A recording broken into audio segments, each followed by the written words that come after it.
Thanks for joining our Novena where Matthew 25. My name is Father Hily Gonzales, Scalabrinian missionaries from the Diocese of San Diego. The meditation I am sharing with you today is, when I was in prison, you visited me. As I reflect on this saying of Jesus as part of his teaching on the judgment of nations, came to mind the 1995 movie Dead Man Walking, a story of a criminal waiting for his execution and a religious sister who acted as his spiritual advisor that would accompany him up to the door of the lethal injection room. A person can end up in prison for a heinous crime that he committed, but that person, like all persons, carry the image and likeness of God in his soul, and that is the base of the dignity of the person, respecting that God-given life, even though the person, in his wicked ways, forget to respect the life of his victims. Humanly speaking, it is difficult and countercultural, though there is an innate desire to get even, to revenge. That is why there is a need for lots of prayers, so that one will not be caught up only with the reasoning of the emotions and feelings that needs to be tempered by the reason of grace from God. Visiting those in prison can be transformative both to the prisoners and the visitor, who, because there is that mirroring of the divine image between them, it's like the Jesus in me is acknowledging the Jesus in you. Visiting the person can pave the way for the inner healing and reconciliation of the prisoner to himself, confronted by the unmerited visit of Jesus in the person of the visitor. The prisoner might be able to fully take responsibility of his actions, though late, but better late than never at all. In the movie I mentioned earlier, The Dead Man Walking, the prisoner at the end confessed his crime to the religious sister. And while the prisoner is brought to the execution room, the religious sister told him, "The last thing I want you to see is the face of love. Look at me when they do the thing," that means when they start putting the injection, "I'll be a face of love for you." A scenario where a merciful gaze of Jesus through the eyes of this religious woman engulfs the repentant gaze of the prisoner, and the rest we leave to God, the judgment. We must always remember that whatever we do or fail to do to anyone, we are doing it to Jesus.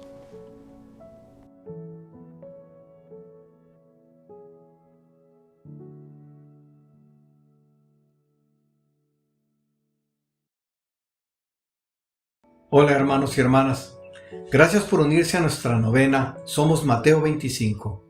Me llamo Antonio Morales, soy el Padre Tony y pertenezco a la Diócesis de San Diego, California.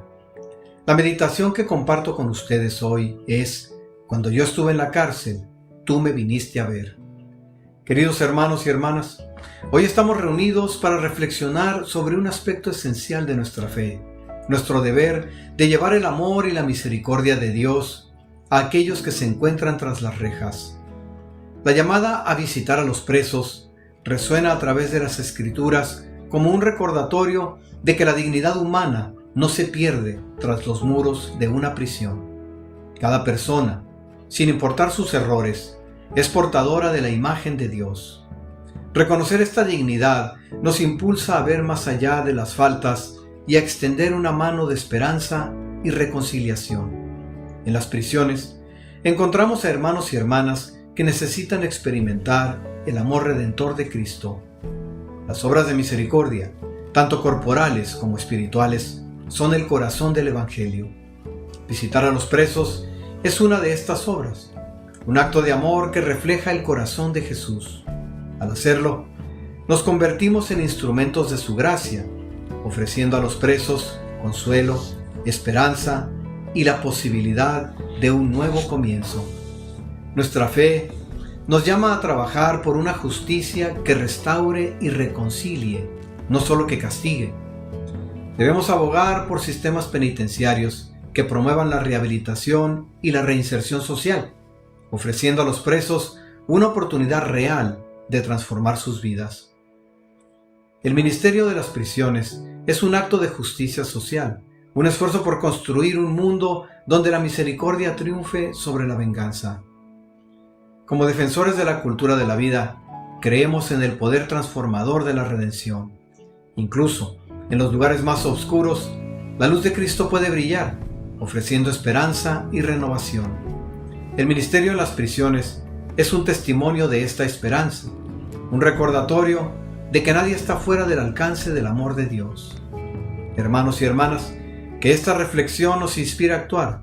Abramos nuestros corazones y nuestras manos a aquellos que se encuentran en prisión. Llevémosles el amor y la misericordia de Cristo. Que nuestro ministerio sea un testimonio vivo del poder transformador del Evangelio. Siempre debemos recordar que todo lo que hacemos o dejamos de hacer a alguien, se lo estamos haciendo a Jesús. Amén.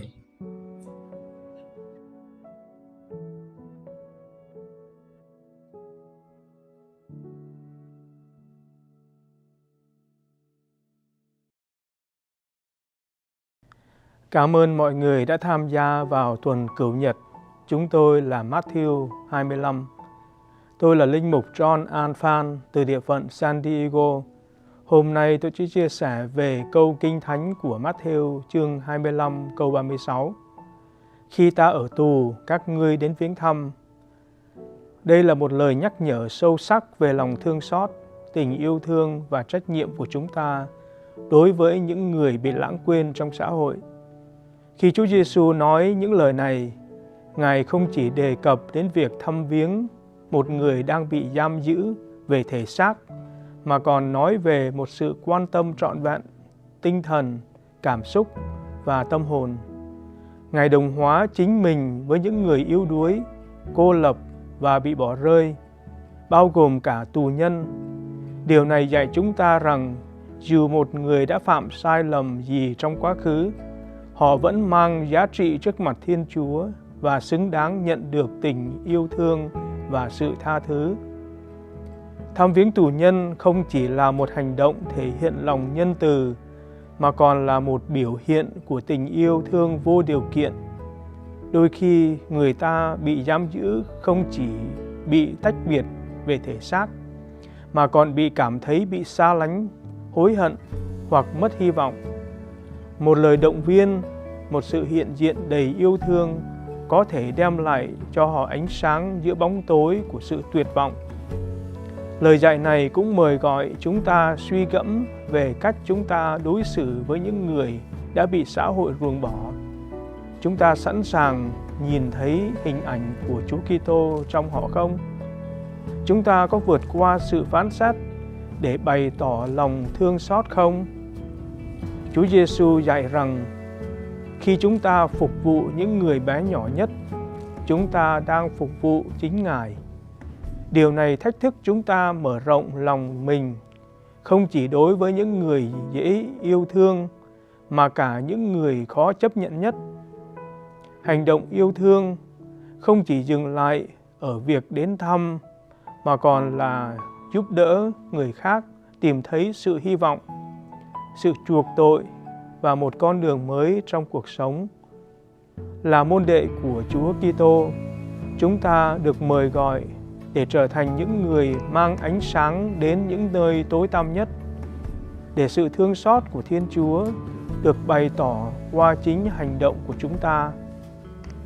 Cuối cùng, lời của Thánh Matthew nhắc nhở rằng sự công bình trong nước Thiên Chúa không dựa trên quyền lực hay địa vị, mà trên lòng yêu thương và sự chăm sóc dành cho những người yếu đuối nhất trong xã hội.